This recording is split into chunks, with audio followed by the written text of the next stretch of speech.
les voy a poner porcentaje. Fisiopatología, en muy pocas ocasiones se los voy a poner, en muy pocas ocasiones. ¿Por qué? Porque la fisio es para que ustedes la entiendan. La pregunta que hizo el doctor Chung, una gran mamá, mucha, pero ¿de qué nos va a servir? O sea, eso es importante para la replicación, o sea, eso es fácil y eso es bueno entenderlo, pero quiero que lo entiendan, no como pregunta, sino quiero que lo entiendan como conjunto.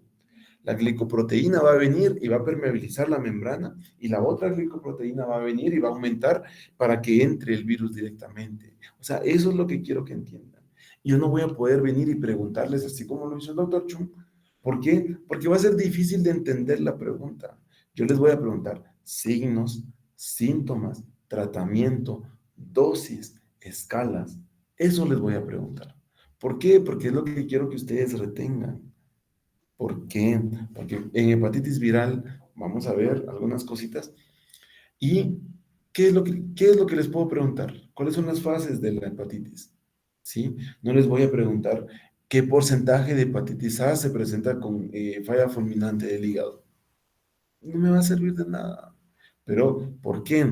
Porque el chiste del examen, el chiste de la clase es venir a dar pequeños datos puntuales. No sé qué es lo que ustedes esperen de las clases. Si ustedes lo que esperan es que, que yo les dé todo el tema completo, pues están un cachito equivocados. ¿Por qué? Porque hablar sobre un tema es grandísimo, muchis. Hablar sobre hepatitis es bastante, bastante grande. Yo vengo y les doy datos puntuales. Vuelvo a decirles lo mismo que les dije en el parcial pasado. ¿Qué hacían los de la rotación pasada? Sacaban su libro y conforme yo iba dando la clase, subrayaban de un color, porque eso lo copio literal. Copiar del párrafo del libro y lo pego en la diapositiva. Eso hago. Otras cosas, utilizo palabras enlazantes o linitas, pero el párrafo está ahí. Entonces, cuando van a estudiar, lo que hacen es de que estudian lo que yo digo en la clase y estudian lo que ustedes ya subrayaron. No sé cuál sea su método de estudio, muchis. Cuadros sinópticos, mapas mentales, subrayar, lectura rápida, no sé. Pues yo odiaba mucho a mi compañero que era de la MESO, que se llamaba Jonathan, porque ese tenía memoria fotográfica. Él, pucha, solo le daba una leída y ya sabía un montón de cosas. A mí, yo soy bien pendejo porque a mí me costaba un montón, un montón. Eso le decía a sus compañeras hoy. Aquí ustedes tienen que conocer su límite y ustedes tienen que conocer las capacidades que tienen. No porque no sean tontos, no porque sean pilas, no, ustedes son lo suficientemente cabrones como para estar aquí sentados en un hospital mientras sus compañeros que están en la universidad están luchando para pasar, como sea, se los dije al principio, a mí no me importa qué fue lo que ustedes hicieron, a mí no me importa si ustedes chivearon, lo que les decía, ustedes vienen titulados o vienen tildados como aquellas que tienen forma para copiar o para chivear que son fuera de lo normal, que traen audífonos y que traen cámaras incluidas en donde no sé qué, o sea, no me importa, muchis, no me importa. Si ustedes están acá es por algo. Si ustedes están acá es porque ustedes ya son doctores. Ustedes pueden ser doctores y tienen la capacidad intelectual para estar acá. Entonces, no se decepcionen a ustedes. A mí la verdad es que ustedes no me importan. Ya, no. A mí, em, si ustedes se ponen a comparar a algunos médicos, muchos médicos son celosos, muchos médicos no enseñan cosas. ¿Por qué? Porque el Chum va a ser mi competencia de aquí a unos 10 años. Y van a buscar al doctor Chum, porque el doctor Chum va a ser cardiólogo y yo voy a ser internista. O ojalá sea gastroenterólogo. Van a buscar al doctor Chum y a mí ya me van a dejar de lado. Entonces, puches, ¿por qué le voy a enseñar a aquel si aquel me va a venir a quitar pisto? Cosa que no pasa conmigo. Yo quiero que ustedes sean mucho mejor que yo. Yo quiero que ustedes sean mejores médicos que yo, mejores cirujanos, mejores traumatólogos, mejores ginecólogos, mejores internistas, mejores médicos generales, lo que ustedes quieran, pero que sean los mejores y que digan, yo salí de la Universidad de San Carlos, del CUSAM, y me costó un montón graduarme, pero aquí estoy. Entonces, no los voy a... No, mis exámenes no son trabados, muchis. Mis exámenes no son rebuscados. Mis exámenes no son para venir y buscar y trabarlos, porque yo perdí primer año en medicina por una situación así. Yo perdí mi examen final, perdí con 60.2. 60.2. Me hacía falta solo 0.4 para pasar a segundo. Llegué, hablé con el doctor, le dije, mire, quiere mi chiquito, denle con tal de que me haga pasar. Y no quiso. O sea, sí lo quiso, pero no me dio mis puntos. En primera recuperación con 59, segunda recuperación con 60. Así me quedé. Y yo me quería salir de la carrera, muchis. ¿Por qué? Porque yo dije, puchis, el primer año voy a perder. Soy bien pendejo porque de plano no tengo capacidad para esto. Y esto vino e hizo que yo le echara muchísimo más ganas. Yo no soy un ejemplo, pero probablemente soy un ejemplo. No sé si ustedes tuvieron algún médico algún profesor que ustedes decían, puchica, si él es doctor, porque yo no voy a ser doctor. Yo soy ese ejemplo. Yo soy, yo soy ese ejemplo. Yo soy ese ejemplo. Yo tenía un profesor, un médico que nos daba bioestadística. Y era tan mecánico en bioestadística que era esas charadas de las fórmulas de la frecuencia, de todas esas cosas. Y cuando uno le cambiaba un número, se quedaba. Déjeme revisar usted, porque voy a buscar a ver cómo se hace. Y era solo, se le cambiaba un pequeño dato. Estaban tan mecanizados a eso. Yo decía, puchica, si él fue doctor, ¿por qué yo no lo voy a hacer? Entonces, vuelvo y les repito que yo para estudiar soy bien mula, porque yo en una leída se me queda como en un 10%. En la segunda leída le agrego otros 10%. En la tercera leída ya le agrego otro 30%. Y yo tengo una babosada de que cada vez que me examino, tengo que haber leído unas 4 o 5 veces. Si yo no leo las 4 o 5 veces, yo llego todo nervioso y todo mula al examen y me va mal por la misma idea de que tengo que leer más. Mi hábito de estudio, una cosa que siempre he hecho es jugar fútbol. Y el fútbol, incluso mis parejas, ya, siempre ha sido ese problema, siempre. Muchos de los problemas que he tenido con mis novias es por el fútbol, porque es como de, mira mi amor, fíjate que no voy a poder llegar hoy porque tengo que estudiar. Ah, bueno, pero me llaman para una chamusca. ¿Cómo? Me llaman para una chamusca. Me llaman para una chamusca y ahí estoy, independientemente que tenga que estudiar. Y eso era clavo seguro. Entonces, yo no dejaba de chamusquear. Y, y mi hábito de estudio era, me levantaba a las 4 de la mañana, en los primeros años de U, me levantaba a las 4, a las 6:30 ya me estaba bañando, a las 7:30 ya iba para la universidad, regresaba al mediodía, regresaba a comer, si tenía clase o taller en la tarde, leía un cachito, después en la tarde iba a clases, regresaba a las 5, 4 o 5 de la tarde, descansaba una hora y me ponía a estudiar, a leer y a leer y a leer. Dormía, cenaba hora y media, y me ponía a leer y a leer. Y no era el mejor de mi grupo, muchis, no era el mejor. O sea, yo era el promedio de mi promoción, éramos como 130, yo era el número 70. O sea, estaba en la mitad, era de los tipos X, de que estaban, o sea, ni siquiera de los más cabrones ni de los más molas, era el X. Entonces, y me esforzaba. ¿Por qué? Porque soy bien mula para estudiar y yo tenía que estudiar más de lo que nosotros tenían que estudiar. Entonces, si ustedes, a lo que voy con esto es de que ustedes van a venir y poner sus límites. Si lo mismo que les decía su compañera, si tú venís a las 6 de la mañana y a pesar de venir a las 6, no se te queda lo que tienen tus pacientes o no te da tiempo para evaluar a tus pacientes, venís a las 5:30. Y si no, venís a las 5, porque la única forma de aprender medicina es aquí, es aquí.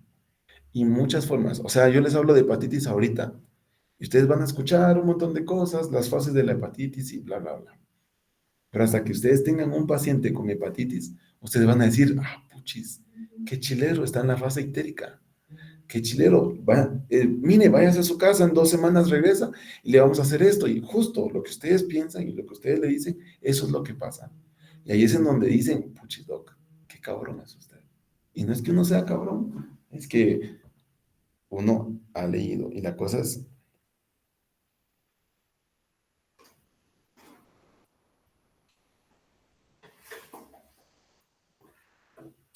entonces, traten de estudiar para ustedes, muchachos. Traten de estudiar para ustedes. Y si no quieren la media interna, traten de sacarla, por lo menos sacarla. Traten de que no sea el coco de cuarto, sino que traten de sacarla. Porque lastimosamente en nuestro sistema de salud, en nuestro sistema de educación, la única forma para promover al estudiante es ganando exámenes, lastimosamente. ¿Por qué? Porque una forma adecuada de venir y saber si el estudiante sabe es en el machuque. Yo pienso que en el machuque es donde uno de verdad sabe o no sabe. ¿Por qué? Porque ahí está el paciente. Y es lo que estamos viendo. A ver, evaluar al paciente. Vamos a ver cómo está. Pero aquí, bueno, por lo menos en San Marcos, los datos son las notas son muy subjetivas. Porque si Merly le cae bien al doctor Rodrigo, le va a poner buena nota. Pero si Merly le cae mal al doctor Rodrigo, le va a poner mala nota. Solo por ser subjetivo. Si viene el doctor Kevin y se comienza a casaquear a Fer y no le suelta, va a tener mala nota. Pero si sí le suelta, va a tener buena nota. Lastimosamente, así es. Entonces, no estoy diciendo que así sea, solo es un ejemplo. Entonces, es jugar con muchas cosas, jugar con lo objetivo y jugar con lo subjetivo. Y el único derecho que ustedes tienen y el único punteo del cual ustedes tienen son los punteos de los estudios o de los exámenes que ustedes hacen. Porque ahí es netamente responsabilidad de ustedes. Si los exámenes están siendo muy difíciles, pues no está Lizzy, pero pues ella me lo tendría que decir. Ustedes vienen y le dicen, Lizzy, mira, ese doctor pinche culero, ¿cómo preguntas a esas mamás? ¿De dónde lo sacó? Yo vengo y les voy a justificar de dónde lo saqué. Pero si ustedes consideran de que definitivamente no, no le voy a bajar a la intensidad. ¿Por qué? Porque tampoco voy a formar médicos mediocres. Porque venir y ponerles la vaca dale, opción A, ña, opción B, che, opción D, letra, ¿no? Como los estudiantes de la Universidad Verde, de la Universidad de la Pirámide. No les voy a hacer eso, muchis. Bueno, entonces, después de la plática motivacional, voy a concluir de la siguiente forma. Luego por ustedes chiquitos. Traten de estudiar para ustedes. Vuelvo y les repito, lo que ustedes estudian va a ser para ustedes, no para mí. Hepatitis viral. Cuando hablamos de hepatitis viral, hablamos nuevamente, insisto en una cosa, prefijos y sufijos. Cuando hablamos del sufijo itis, ¿a qué nos referimos? Inflamación. Solo con esto ya tenemos la definición directa de la hepatitis. Definición, enfermedad infecciosa, pero como sabemos de que es una inflamación del virus, la inflamación desencadenada por un virus, es una enfermedad infecciosa del hígado causado por un virus, caracterizado por necrosis hepatocelular e inflamación. Dependiendo del tiempo de exposición, vamos a encontrar necrosis hepatocelular o vamos a encontrar inflamación. Por lo cual, vamos a decir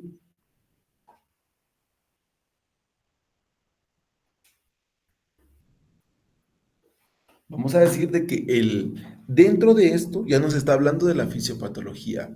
¿Por qué?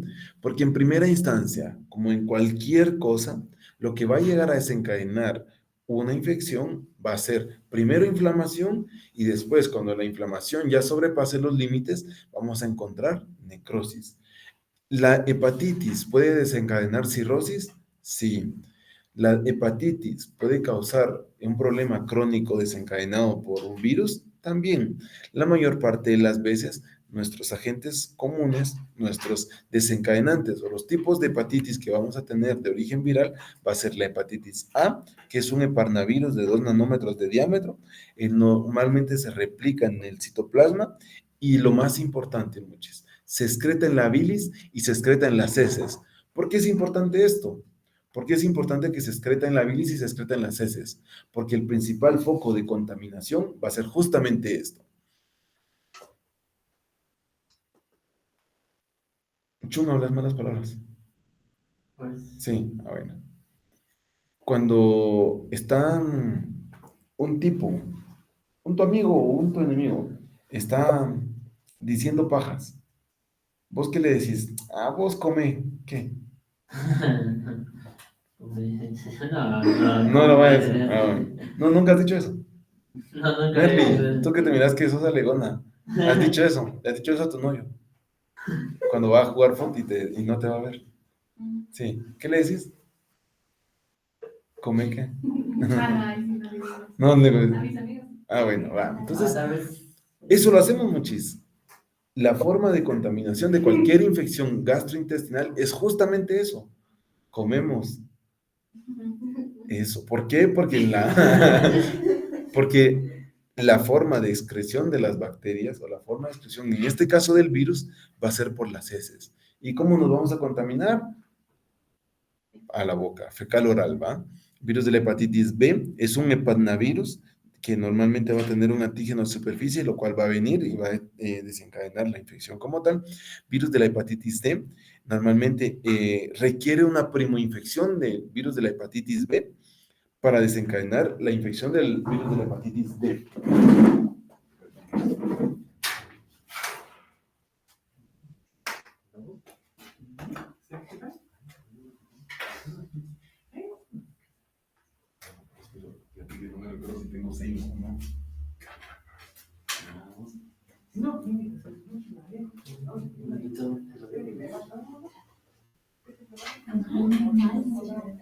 Sí, para que haya preguntas. Sentí una regañada, regañando.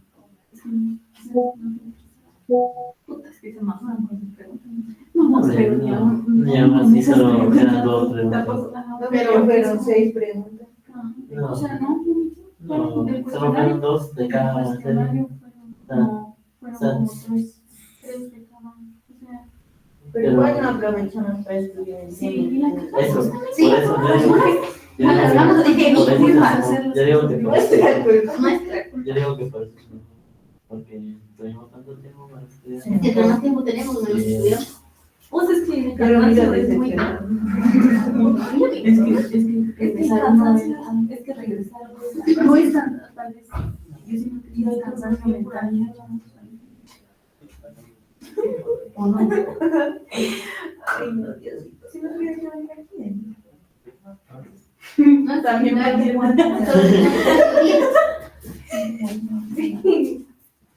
Bueno, entonces les decía que la hepatitis D tendría que tener una primoinfección del virus de la hepatitis B. Que el virus de la hepatitis B va a ser de contacto directamente sexual o por transfusión sanguínea o entre otras cosas. El virus de la hepatitis C es un flavivirus. Normalmente existen 7 tipos. También es desencadenante o desencadenado por una transmisión sexual o por también una transmisión sanguínea. Y el virus de la hepatitis C, que es un Epiviridae de 8 genotipos. Muy pocas veces vamos a encontrar virus de la hepatitis C. Nosotros nos enfocamos en 3. Y virus de la hepatitis A, virus de la hepatitis B y virus de la hepatitis C. Son los más comunes que vamos a encontrar en nuestro medio. El más común, virus de la hepatitis A. Les puse esto muchos porque esto puede ser una pregunta de falso y verdadero. Hepatnavirus,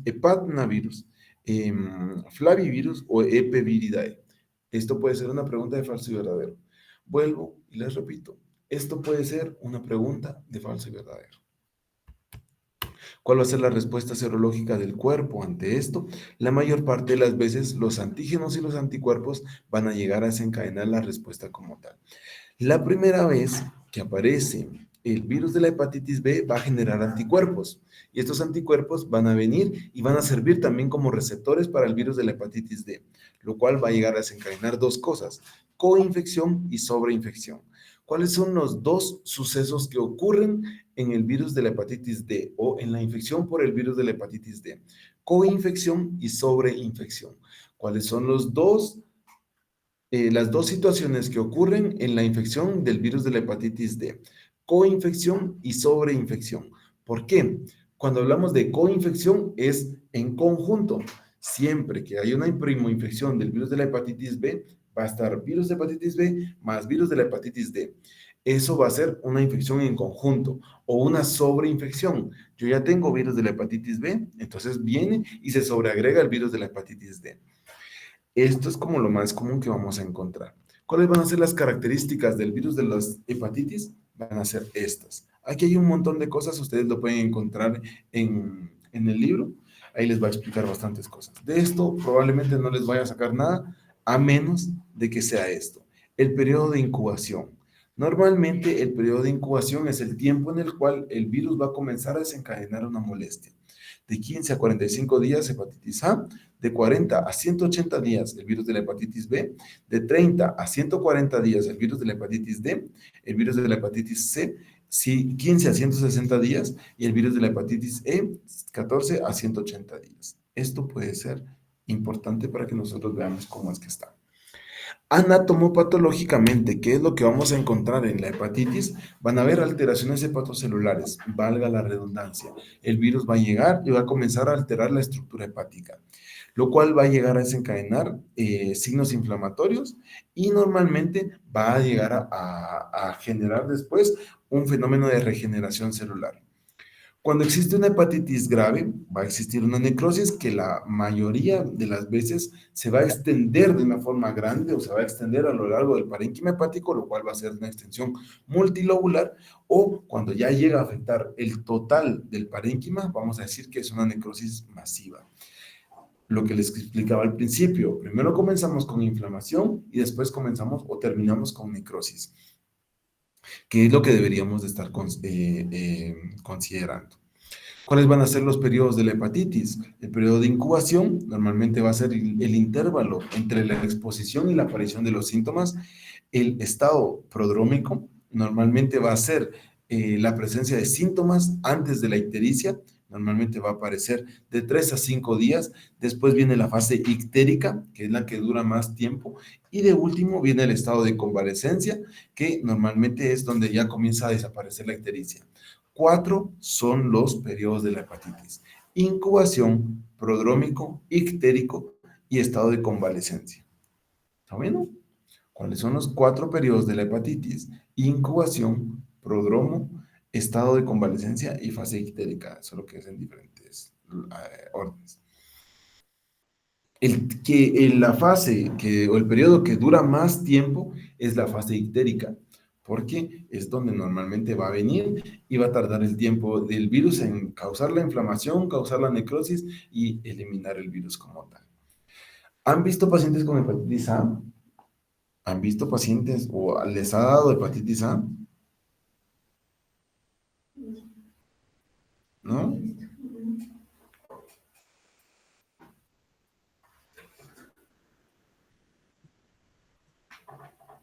Stephanie tuvo una paciente.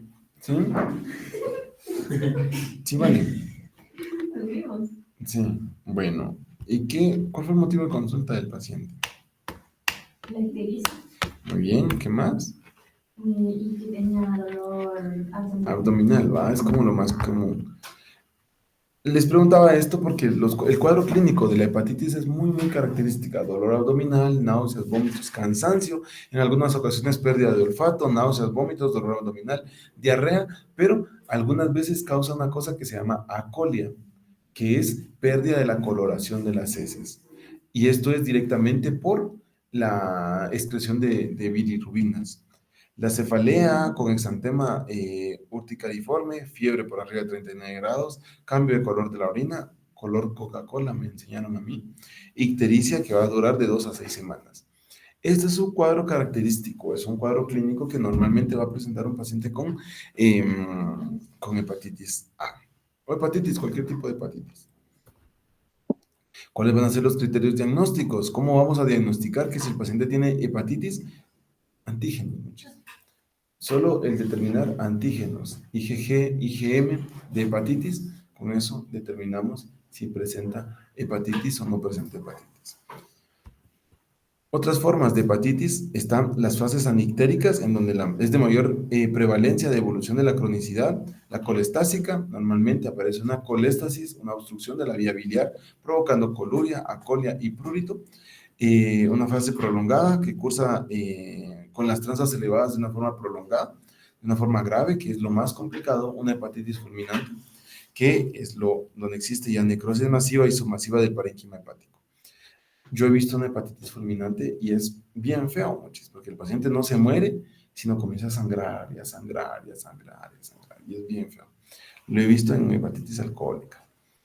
¿Cuáles van a ser las manifestaciones extrahepáticas que vamos a encontrar en un paciente con hepatitis? Artralgias y artritis, exantema cutáneo, glomerulonefritis extramembranosa, poliarteritis nodosa, pleuritis exudativa y normalmente cuando hay un virus de la hepatitis C puede haber afectaciones neuronales o afectaciones hematológicas directamente. Estas manifestaciones no son comunes, pero suelen aparecer. Y si ustedes las saben, pues entonces las van a poder observar. ¿Cuál va a ser el tratamiento? El tratamiento es sintomático. Ustedes no han escuchado de que las abuelitas dan dulces de miel para la hepatitis. Sí, ¿y saben por qué? No. ¿Tú sí? No. Bueno, ahorita tienen abuelitas todos.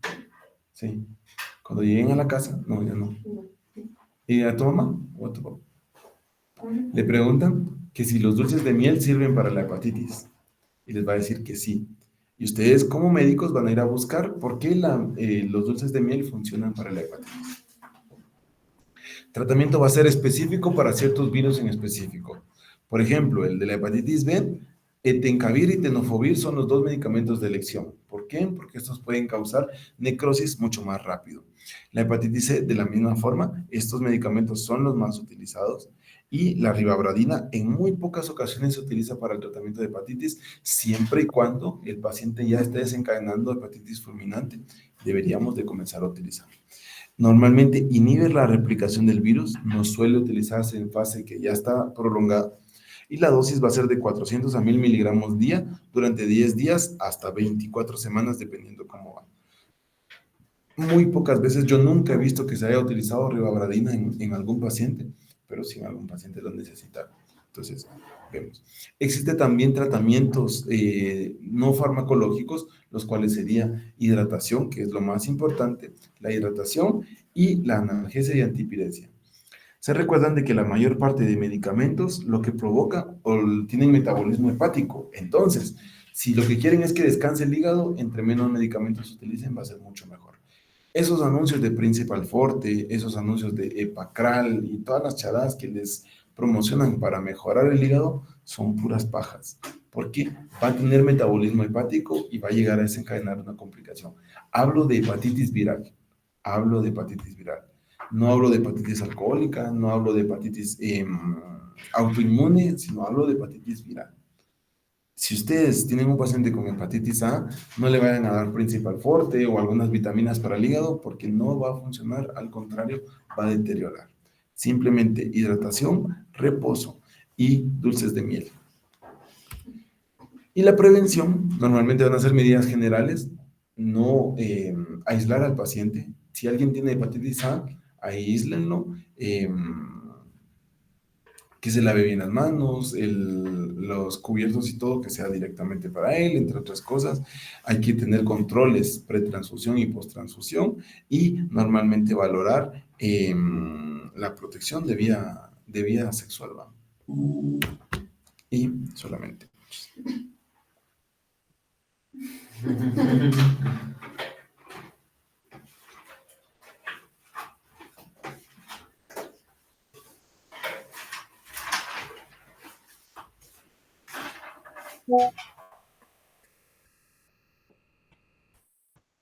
¿Alguna duda?